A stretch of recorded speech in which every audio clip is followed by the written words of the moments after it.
Brock Purdy and the San Francisco 49ers face their biggest challenge of the season going against the Philadelphia Eagles, a team that was supposed to show Brock Purdy's true colors. Well, at least according to all of his critics. But Sunday might have been a nightmare for them because the last pick in the draft is clearly the league's MVP. It truly seems like every other team in the league should be firing someone for passing on Brock Purdy. I mean, this isn't something new.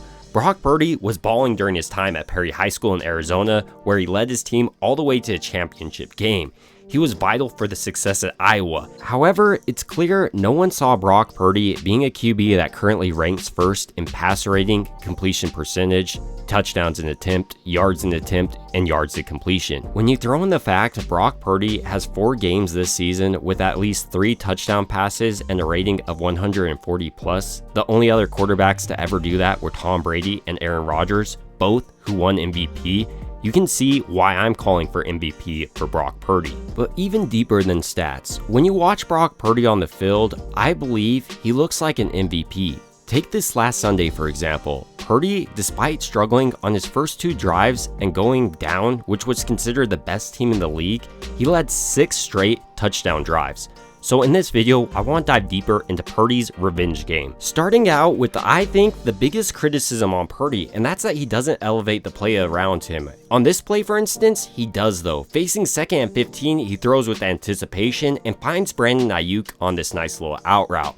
But what's impressive here is the plays that really set this up. There was a rush for no gain and then a 5-yard penalty, putting Brock Purdy in a bad situation. But nonetheless, he stayed cool and collected, found his man, dissected the defense, and this would continue throughout the day. When you look at the following play, facing 3rd and 3, this is what sets Brock Purdy apart from other quarterbacks, including Jalen Hurts, his ability to read a defense. Here, he goes to the only man that would have picked up the first down easily, George Kittle, but he had to go through his progression first, and this is something Brock Purdy does at a high level, and I think much better than a lot of quarterbacks around his same age, and better than a lot of veterans. Specifically, when we take the following play, Brock Purdy is already reading what the defense is trying to do with him. First, he notices there's a 5-man front, indicating he's going to have to get rid of the ball quickly.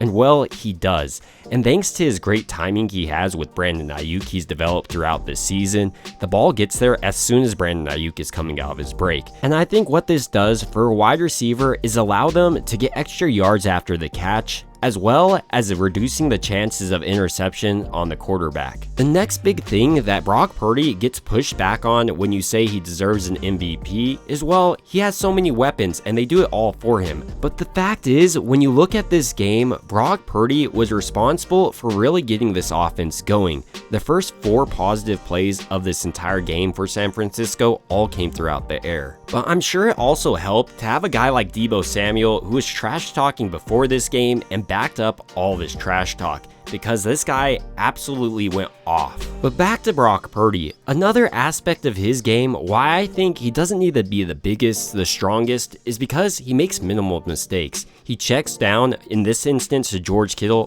when he has pressure in his face. But because Purdy did make the right decision and made it quickly, it results in a massive gain for San Francisco.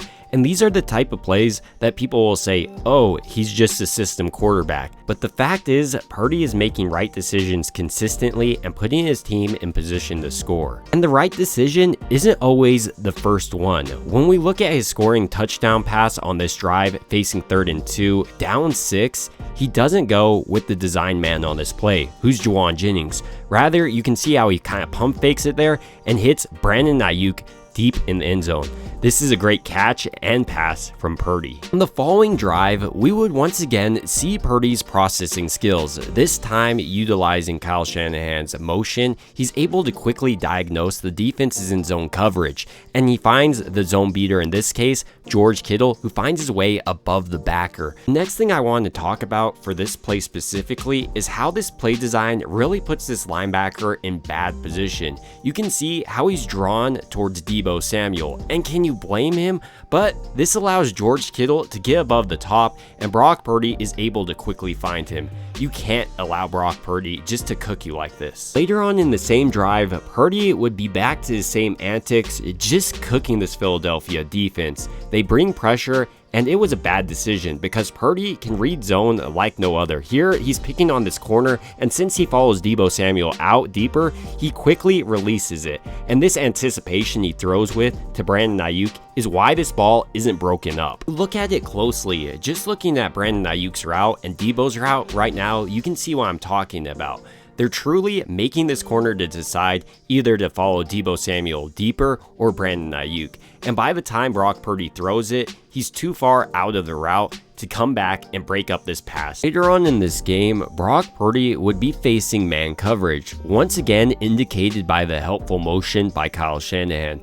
Another thing I love about this concept is how Jauan Jennings and Kittle's route work in combination to beat man coverage. Looking at it closely, you can see how Jauan Jennings is really trying to get that outside leverage of the corner. Then as soon as he has it and can tell that George Kittle is kind of blocking his way, he breaks back inwards. This sea of bodies makes it so it's a great man beater. And I love how Brock Purdy once again finds his open man in this coverage, but also love the combination of routes by Kyle Shanahan and the route ran by Jauan Jennings. Later on in this drive though, we see really what makes up the bread and butter of this Kyle Shanahan offense, this play action game, and Brock Purdy executes it flawlessly. He's been doing this all year, and this consistency is a big reason why I think he belongs in MVP conversation. Perhaps more importantly though, Brock Purdy is doing what Trey Lance was supposed to do, and that's hit the deep ball.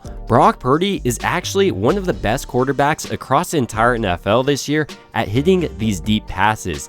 And on this play, you can see how his timing and anticipation with Christian McCaffrey set up this beautiful pass.